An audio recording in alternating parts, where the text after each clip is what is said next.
Dios te bendiga, ¿cómo has estado? El día de hoy voy a compartir la palabra sobre un tema acerca del impacto de un testimonio fiel. Si pensamos por un momento, ¿cómo puede impactar la vida de otras personas si mi testimonio realmente es fiel? Y voy a iniciar con una anécdota. Un sargento inglés, quien estuvo destacado en Egipto durante la última guerra mundial, relató un incidente con relación a él mismo. Formaba parte de su compañía un soldado raso que se había convertido al evangelio. Empezó a declarar durante su estadía en la isla de Malta, antes de llegar a Egipto. A ese pobre hombre le hicimos la vida imposible, afirmó, gastándole bromas y haciéndole infinidad de maldades. Una noche lluviosa, llegó mojado y muy cansado, pero antes de acostarse volvió a hacer lo mismo que hacía todos los días. Se arrodilló para orar. Con mis botas, dice, que estaban sucias y pesadas por el barro que se les había pegado por la lluvia, le tiré una pegándole por un lado de la cabeza y luego le tiró otra por el lado de su espalda, pero no hizo caso de todo aquello, ni siquiera se incorporó, sino que él continuó orando y al terminar se acostó, quedándose todos dormidos. Al despertar a la mañana siguiente, encontré, dice él, mis botas limpias y lustradas al lado de mi cama. Sin decirme nada ni prestarme atención, siquiera aquella fue la respuesta a mi malvada acción, y eso, dijo él, quebrantó mi corazón. Como resultado de ello, fui salvo el mismo día. Esto fue tomado de 500 ilustraciones nuevas de la página 262 y con el tema de cuán impacto es un testimonio fiel. El testimonio cristiano es un impacto para bien o para mal, en los que nos ven y en los que nos oyen. ¿Qué huellas estoy dejando mientras paso por esta tierra? Se nos dice que el carbón y el diamante son del mismo material, pero mientras el carbón absorbe la luz, el diamante lo que hace es reflejar la luz. ¿Es su testimonio un carbón o es un diamante? ¿Solo ha absorbido la luz o está reflejando la luz? Usted decide. Segunda de Corintios, capítulo 3, versículo 2 dice: nuestras cartas sois vosotros, escritas en nuestros corazones, conocidas y leídas por todos los hombres. Si por un momento meditamos y pensamos, si somos cartas abiertas, y que nuestro corazón es conocido y leído por todos los hombres, ¿qué testimonio fiel estamos dando a los demás?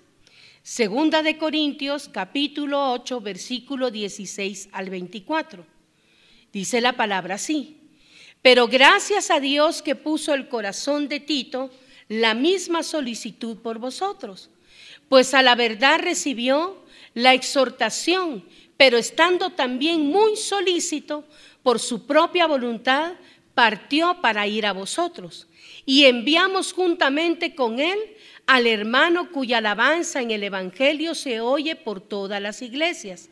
Y no solo esto, sino que también fue designado por las iglesias como compañero de nuestra peregrinación para llevar ese donativo que es administrado por nosotros para la gloria del Señor mismo y para demostrar vuestra buena voluntad, evitando que nadie nos censure en cuanto a esta ofrenda abundante que administramos, procurando hacer las cosas honradamente, no solo delante del Señor, sino también delante de los hombres. Enviamos también con ellos a nuestro hermano, cuya diligencia hemos comprobado repetidas veces en muchas cosas, y ahora mucho más diligente, con mucha confianza que tiene en vosotros. En cuanto a Tito, es mi compañero y colaborador para con vosotros, y en cuanto a nuestros hermanos, son mensajeros de las iglesias y gloria de Cristo. Mostrad pues para con ellos ante las iglesias la prueba de vuestro amor y de nuestro gloriarnos respecto de vosotros. De los personajes que estábamos hablando fueron objeto de los más importantes elogios y escogidos por una sagrada misión debido a su extraordinario testimonio, si es que pusimos atención con la palabra. Uno de ellos es calificado con palabras de alabanza, dice, por todas las iglesias. Veamos 3 ejemplos bíblicos que fueron como el diamante y que no solo absorbieron, sino que también reflejaron la luz. ¿Cuál es el impacto visible de un auténtico testimonio? 1, el impacto que vemos en la solicitud de ayudar a otros. Cuando Dios pone el deseo y el anhelo, ¿dónde? En el corazón. Pero gracias a Dios, en el versículo 16 que estamos escudriñando, de 2 de Corintios 8, 16 al 24. Nos vamos a referir al versículo 16, dice: pero gracias a Dios que puso en el corazón de Tito la misma solicitud por vosotros. En el presente pasaje podemos ver la otra cara del liderazgo de Pablo. Él no solo era un hombre apasionado por su Señor y la predicación del Evangelio, sino era un hombre tremendamente preocupado por el bienestar social de sus iglesias. Los hermanos de Jerusalén estaban pasando por una terrible hambruna que había sido profetizada. La sensibilidad de Pablo ante la necesidad condujo a levantar una gran ofrenda para poderles ayudar ante semejante crisis. Tal vez no hemos pasado por una situación de hambre extrema en nuestra vida, pero según la descripción que se ha hecho, es simplemente algo terrible. Cuando alguien padece o pasa por necesidades que no tiene ni para el alimento, es algo terrible. Así que para llevar una semejante cantidad de dinero, había que seleccionar entre todo a los mejores, y entre ellos aparece Tito. William Ramsey dijo que Tito fue la figura más enigmática de la historia del cristianismo primitivo. Su nombre significa el valiente defensor y es elogiado por Pablo una y otra vez en sus escritos. Su testimonio queda evidenciado por la sensibilidad de su corazón. Aquí observamos cómo el mismo Dios puso el mismo sentir para la obra que él iba a realizar. El creyente de buen testimonio será siempre inquietado por Dios para buenas obras. La palabra nos enseña que Dios pone en nosotros el querer como el hacer por su buena voluntad, pero debe haber también un corazón que dispuesto en nosotros. Entonces debemos entender un punto importante. ¿Qué impacto vemos en solicitar por ayudar a otros? Cuando Dios pone el deseo en el corazón. Es Dios quien lo hace en nosotros, con un corazón dispuesto y nosotros obedeciendo. 2, estando solícito por su propia voluntad. Siempre en 2 de Corintios, capítulo 8, 2 de Corintios, capítulo 8, versículo 17, que dice la palabra: pues a la verdad recibió la exhortación, pero estando muy solícito por su propia voluntad, partió para ir a vosotros. Hay creyentes que con un testimonio solícito, eso es que actúan solos y viven siempre como mejor les parezca. ¿Qué piensan? Obviamente su vida, en lugar de impactar al mundo, ellos son impactados por el mundo, porque viven como quieren y hacen lo que quieren. Pero mire el ejemplo de Tito. Se nos dice que estaba muy solícito para ayudar a sus hermanos de Corintios. Note cómo Pablo destaca su propia iniciativa, pero estando también muy solícito por su propia voluntad, partió para ir a vosotros. Un testimonio solícito siempre va a marcar algo, pensará en bendecir a otros. Cuando usted da un testimonio solícito, usted siempre va a pensar en bendecir a otros. Es el hombre y la mujer que se olvidan de sí mismos para invertir su vida en los demás. Tito asumió con su propia cuenta la condición en la que vivían los hermanos de Jerusalén. Esta clase de hermanos nadie los empuja, hacen todo por su propia voluntad. Feliz la iglesia que cuenta con esta clase de hermanos. Titos para la tarea que se les demande, porque tienen el corazón dispuesto para hacerlo. Sin embargo, no siempre esto es así. No siempre tenemos hermanos solícitos para que hagan el trabajo, pero sí tenemos hermanos solícitos para los chismes, para las murmuraciones, para las quejas, y de esos abundan en las iglesias. Es pocas veces lo que vemos hermanos solícitos, que son aquellos que están dentro de la congregación, pero que están atentos a la necesidad que tienen los demás y que prestan atención a sus necesidades, y en lugar de murmurar, ¿qué hacen? Ayudan, oran, claman, piden y se ofrecen en poder servir a los demás. Pero el problema con nosotros es, vemos hermanos solícitos dentro de las congregaciones, son contados, pero los que están dentro de la congregación, que se meten en chismes, en problemas, en juzgar, en señalar, en criticar, ven las cosas en el mundo y las mismas cosas del mundo y de la carne les atraen.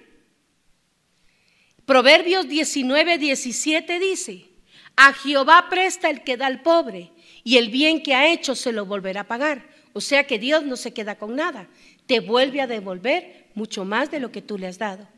Proverbios 11:23 al 25 dice: el deseo de los justos es solamente el bien, mas la esperanza de los impíos es el enojo. Hay quienes reparten y les es añadido más, eso es la verdad. Y hay quienes retienen más de lo que es justo, pero entonces viene la pobreza. El alma generosa, dice la palabra, será prosperada, y el que saciare, también él será saciado. Y lo dice la palabra. ¿Lo hacemos realmente? ¿Damos testimonio en que servimos a los demás? ¿Cómo estoy impactando con mi testimonio? ¿Realmente estoy extendiendo la mano en servir a los demás? 3, compañero y colaborador. Segunda de Corintios 8:23 dice: en cuanto a Tito, es mi compañero y colaborador para con vosotros. Y en cuanto a nuestros hermanos, son mensajeros de las iglesias y gloria de Cristo. Ahora vea otra señal de un auténtico testimonio. Pablo reconoce que Tito tenía unas cualidades excepcionales como creyente y discípulo. Siendo griego de origen, fue ganado por él dentro de la cárcel. Desde allí Tito vio en el apóstol Pablo un hombre dedicado al Señor, aunque estaba preso. Pero la más grande para Pablo fue que vio este nuevo discípulo. Tal era su testimonio de cualidades que le llamó como compañero y colaborador, de acuerdo al versículo 23. Pero observemos este detalle. Pablo no tuvo planes de acompañar a los 3 hermanos que fueron seleccionados para llevar la ofrenda a Jerusalén. Conociendo el carácter de Pablo, quizás quiso distanciarse de una participación personal en la responsabilidad de recolectar y llevar tan grande suma de dinero. Pero él sabía que no tenía a alguien mejor que su discípulo Tito. Así que lo llamaría como verdadero, ¿cómo? Hijo en la fe. ¿Por qué? En Tito 1:4 Pablo le llama a Tito y le dice verdadero hijo en la fe. A Tito, verdadero hijo en común, en la fe, en la gracia, en la misericordia y paz del Dios Padre y del Señor Jesucristo, nuestro Señor y Salvador. Le llama compañero y colaborador. Son 2 cualidades que le distinguen de buen carácter. Las 2 están ligadas a la confianza y al trabajo en equipo. Pablo era un hombre muy cuidadoso en formar y escoger a sus discípulos. Hechos 15:37 al 41 habla lo siguiente: Bernabé quería que se llevasen consigo a Juan, el que tenía por sobrenombre Marcos. Pero Pablo no le parecía bien llevar consigo al que se le había apartado de ellos desde Panfilia y no había ido con ellos a la obra. Y hubo tal desacuerdo entre ellos que se separaron el uno del otro. Bernabé, tomando a Marcos, navegó a Chipre, y Pablo, escogiendo a Silas, salió encomendado por los hermanos a la gracia del Señor, y pasó para Siria y Cilicia, confirmando a las iglesias. Las iglesias hicieron su elección en base al testimonio para esta tarea. Pablo hizo la suya. El testimonio de Tito no lo iba a defraudar a Pablo, porque había un testimonio de fiel de que era servidor de ¿quién? De Cristo.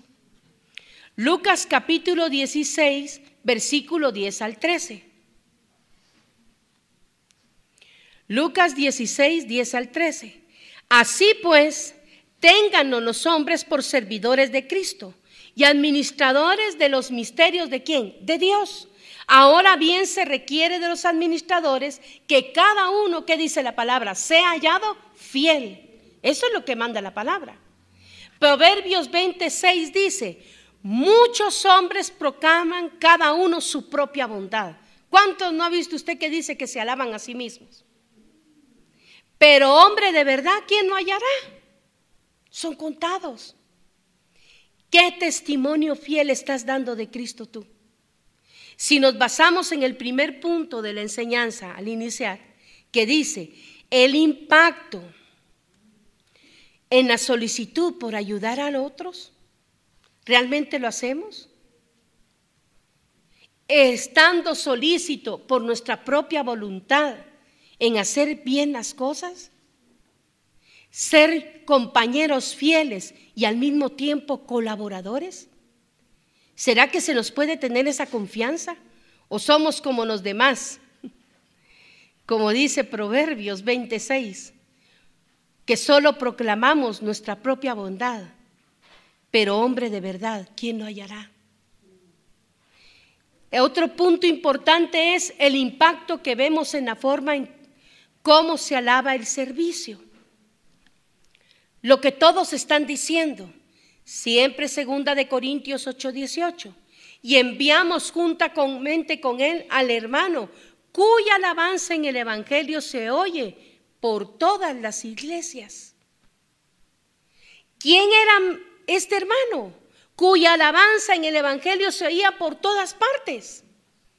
Alababan las cuestiones del evangelio. ¿Por qué? Porque este hombre estaba dando testimonio de Cristo. Algunos han sugerido que la persona que despertaba esta alabanza entre las iglesias de Macedonia pudo ser el mismo Lucas. Las razones se esgrimen son porque Lucas fue uno de los más cercanos a Pablo, pero también que por la universalidad de sus escritos, así como su capacidad para trabajar con las iglesias, dando a conocer lo que otros habían tratado de poner en orden en torno a Jesús, era ampliamente aceptado. Sin embargo, esto no se puede ser concluyente porque no sabemos quién era, pues Pablo se reservó el nombre de la persona y seguramente él tuvo un propósito cuando lo reservó.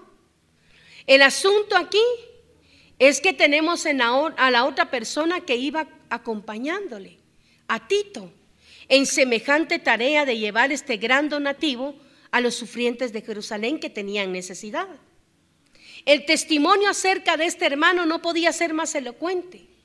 Las palabras cuya alabanza en el evangelio, porque la palabra lo está declarando, califican el servicio que aquel hermano hacía a todas las iglesias. Lo hacía entonces con excelencia, con entrega, dando testimonio de Cristo, pero sazonadas con lo mejor, el amor y la misericordia. Imagínese el gozo que generaba este hermano en cada congregación.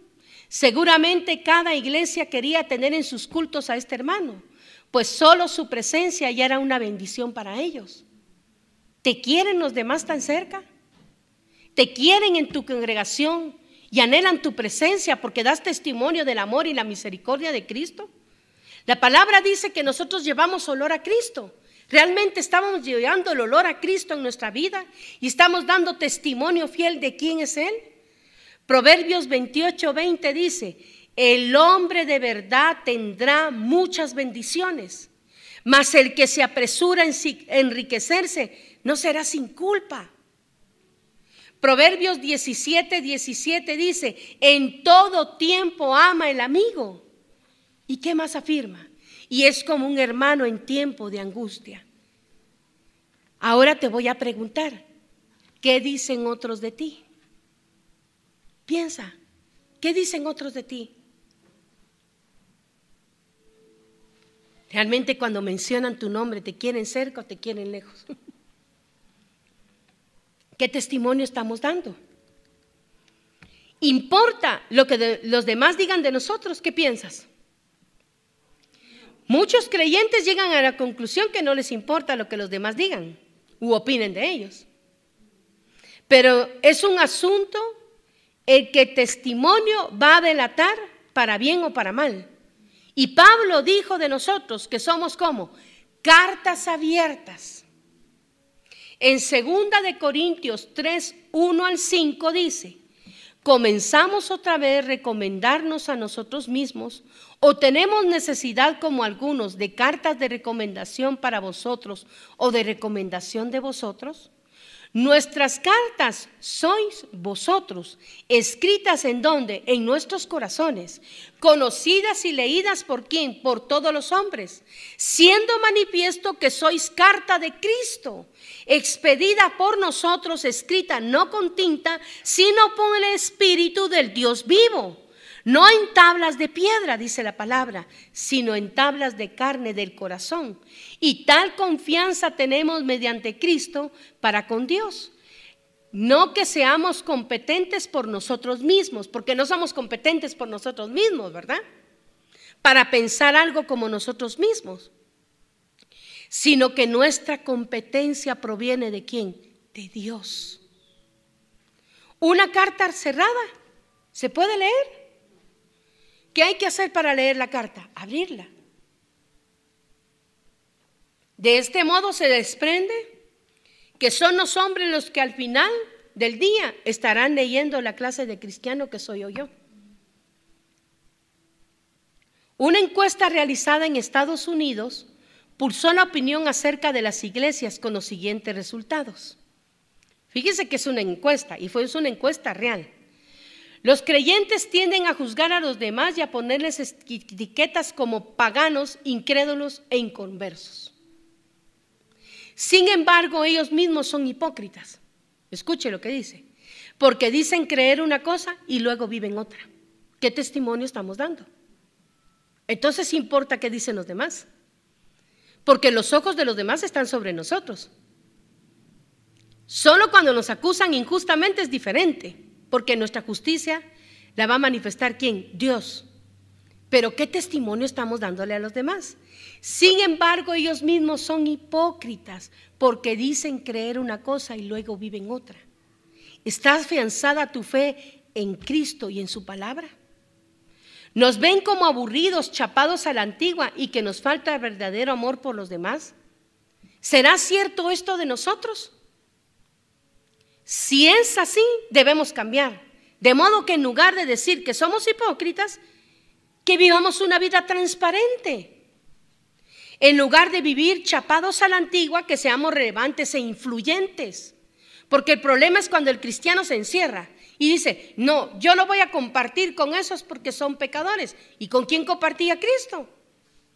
Dice, con los publicanos y las prostitutas, y lo juzgaban por eso. Y lo señalaban y lo criticaban. Adentro de las iglesias no vamos a encontrar gente que se convierta. Nosotros tenemos que ir fuera y compartir. La gente de afuera es la que está viendo nuestro testimonio. Y en lugar de ser insensibles, debemos tener interés vivo por aquellos que nos necesitan. El creyente es el único ser en la tierra que puede ser distinto. Tú y yo somos diferentes que los demás. Aunque estamos en el mundo, no somos del mundo. Pero Dios no nos dijo que nos encerráramos. Él nos mandó a que compartiéramos y predicáramos a Cristo, porque somos cartas abiertas. Y eso me lo enseña la palabra. No soy carta cerrada, soy carta abierta, para que los demás vean el testimonio de Cristo. ¿En quién? En mí, en mi vida, vean a Cristo. Porque entonces, ¿cómo vamos a llevar el olor de Cristo a los demás si no damos testimonio fiel? 2 de Corintios 8:19, ¿dónde estamos? Designados, dice el versículo 19, por las iglesias. Hay algo interesante en esta historia o en lo que está escrito. Mientras que Pablo recomendó a Tito por sus cualidades éticas y espirituales para ser parte de ese equipo que llevaría el donativo, las iglesias eligieron dentro de su seno a 2 hermanos también con altísimas cualidades de buen testimonio para semejante misión. De una cosa estamos seguros, en este grupo no había un Judas Iscariote, pues se pondría en dudas que esa ofrenda llegara a su destino, porque amaba más el dinero. Este texto ya nos muestra cómo se trataban las cosas entre aquellos hermanos. Ya era notoria la presencia de una democracia para tomar las decisiones.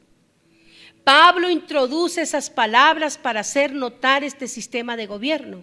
Y no solo esto, sino también fue designado por las iglesias como compañero de nuestra peregrinación para llevar ese donativo.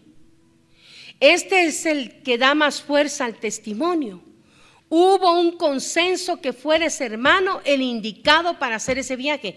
¿Quién le dio testimonio a los demás? Su vida y el Espíritu Santo. ¿Cuán impactante es tener un buen testimonio? ¿De cuánta utilidad y bendición llega a ser para la iglesia la conducta de cada hermano? ¿Cuándo predica el mundo un buen testimonio? Nos interesa saber qué opinan más allá de la iglesia. Podemos decir, no importa lo que digan los demás, ¿qué testimonio estamos dando? Entonces importa lo que digan los demás, porque van a decir, lo he insultado, pero se ha quedado callado. Le he sacado la madre, me he burlado, me he reído, como vio el soldado raso. El soldado, ¿qué hizo? Al que le lanzó la bota porque estaba orando, se estaba burlando de él y le tiró las 2 botas sucias. Al día siguiente encontró en la orilla de su cama las botas limpias, el capitán. ¿Me entiende? ¿Qué testimonio estamos dando? No solo oraba, y aunque el otro lo estaba molestando, estaba haciendo algo en servicio a favor de él. Tuvo misericordia. ¿Será que nosotros podríamos comportarnos de esa manera? Dar testimonio de esa manera de vivir. El impacto que vemos en una diligencia comprobada. En el versículo 22 de 2 de Corintios 8, 2 de Corintios 8, 22, diligencia comprobada dice repetidas veces. El testimonio de este hermano sin nombre queda registrado con estas palabras: hermano cuya diligencia, dice la palabra, hemos comprobado varias veces en muchas cosas. Los 3 varones comisionados para esta ofrenda a Jerusalén tenían cualidades sobresalientes. El presente caso Pablo vio y se le informó que este hermano anónimo demostró varias veces una buena conducta frente a ciertas responsabilidades encomendadas. Mire, Dios me pone así: cuando te asignan una tarea para realizar, ¿la haces con diligencia? Y te voy a llevar a otro punto. No te importa que limpies baños. No te importa que te toque sacudir o barrer la iglesia. No te importa que te toque cuidar el parqueo. No te importa que te pongan a hacer cualquier cosa. Recuerda, da testimonio y haz con diligencia lo que estás haciendo. Y Dios te va a recomendar para lo mejor. Tu recompensa no proviene de los hombres, de Dios. Da la impresión que a todo lo que este hermano se le mandaba hacer, lo hacía bien. Eso es lo que está hablando la palabra. La diligencia comprobada es un testimonio que impacta a otros. Porque aquí no decía, no solamente era que Dios estuviera de por medio, sino que realmente había testimonio de los demás, de que éste había dado testimonio que era un hombre diligente en todo lo que se le ponía a hacer. Y tenía buen testimonio dentro de su iglesia y en las demás iglesias. Los hermanos que son diligentes en alguna tarea ya son buenos, ¿me entiende? En cualquier cosa que se le asigne.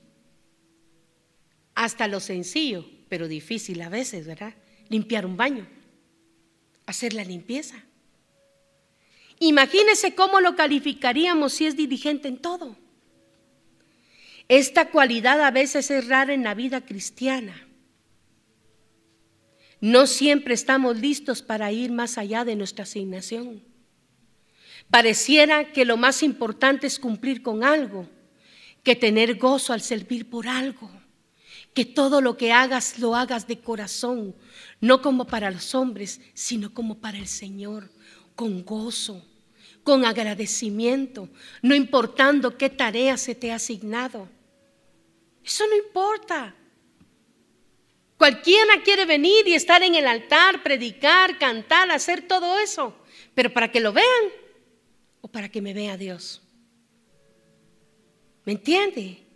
Si usted hace con diligencia hasta lo más sencillo y no importa si para los demás es denigrante lo que usted está haciendo, ¿qué importa? Hágalo con gozo, con diligencia para el Señor. La palabra diligencia se traduce con rapidez o con cuidado al hacer una cosa. Todo lo que haga, hágalo con cuidado. Note que el candidato de este trabajo recibió el reconocimiento de su diligencia en todos los escenarios que le tocó hacer la obra. Feliz la iglesia que cuenta con creyentes diligentes a toda prueba. La diligencia que produce confianza. Siempre en 2 de Corintios 8:22, la segunda parte. ¿Hasta dónde conduce el testimonio cuya característica por excelencia es la diligencia? Según la opinión del apóstol, esta cualidad genera el respeto y la confianza de parte de la iglesia donde este creyente sirve. Mire la forma como se califica esto: la mucha confianza que tiene en vosotros. Un testimonio fiel genera una gran confianza en aquellos que dirigen la obra del Señor. Los hombres y mujeres que hacen de la diligencia su norma de vida, pronto serán reconocidos y promovidos por tareas más grandes. A veces escucha quejas y elogios del creyente que han ido muy lejos en tan poco tiempo. Cuando alguien es fiel en no poco, no se extrañen oír sobre mucho te pondré. Hay creyentes que solo viven para quejarse y criticar a otros. Ese es un problema. Como su testimonio no produce ningún impacto también, optan por vivir en una actitud conformista, esperando que los hermanos consagrados hagan las cosas. Ese es un problema dentro de las mismas congregaciones. Sin embargo, cuando la diligencia es lo más visible en nuestra vida, viviremos cumpliendo nuestro compromiso con Dios, no importando en qué situación estemos. De esta manera nos vamos a esforzar con nosotros mismos para cumplir lo encomendado por Dios, hasta ser una bendición para otros. Cuando esto hago y así vivo, no debo de extrañarme si Dios me llama para cosas más grandes. ¿Es así mi testimonio? ¿Qué iglesia no le gustaría contar con hermanos con un testimonio como el de Tito? Su solicitud se puso manifiesta a todos, llegando a ser un colaborador y compañero en tan grande trabajo que Dios le asignó a Pablo. Pero ¿qué decir de ese hermano que no sabemos realmente quién es? Que se reservó dentro de la palabra el nombre, cuya alabanza en el Evangelio se oye por todas partes. ¿Es nuestro testimonio objeto de alabanza o es objeto de crítica? ¿Y qué tal ese hermano cuya diligencia hemos comprobado repetidas veces en muchas cosas? 3 hermanos que no solo fueron asignados a aquella delicada tarea de llevar el dinero a Jerusalén para evitar que nadie les censurara en cuanto a esta ofrenda abundante que administramos, procurando hacer las cosas honradamente, no solo delante del Señor, sino también delante de los hombres. Eso está en el versículo 20 y 21. Sino que los 3 son un modelo para lo que hemos llamado el impacto de un testimonio fiel. Los 3 nos hablan de un testimonio solícito, de servicio y de diligencia. ¿De cuánto impacto está haciendo mi testimonio para los demás? Pero yo te voy a llevar esta pregunta y con esto voy a concluir. ¿Eres carbón que solo absorbe la luz y no la refleja? ¿O eres diamante que refleja la luz? ¿Qué eres realmente? ¿Eres carbón o diamante? Yo pienso por un momento que debemos absorber la luz, pero también debemos reflejarla. Y la grandeza de Dios debe de manifestarse en nuestra vida, no solo un momento, sino todos los días de nuestra vida. Y que con nuestra actitud, nuestra manera de vivir, demos un testimonio fiel y que esto puede impactar el corazón de los demás. Sirve y haz las cosas como para el Señor y no para los hombres. Dios te está viendo. Amén. Y Él te va a asignar para mejores tareas. Y te va a sorprender, por supuesto. Pero debes de recordar, cuando hacemos las cosas como para el Señor y no para los hombres. Pero ¿qué implica esto? Que también con amor y misericordia sirvamos a nuestro prójimo. Que Dios te guarde, te bendiga y te prospere. Gracias.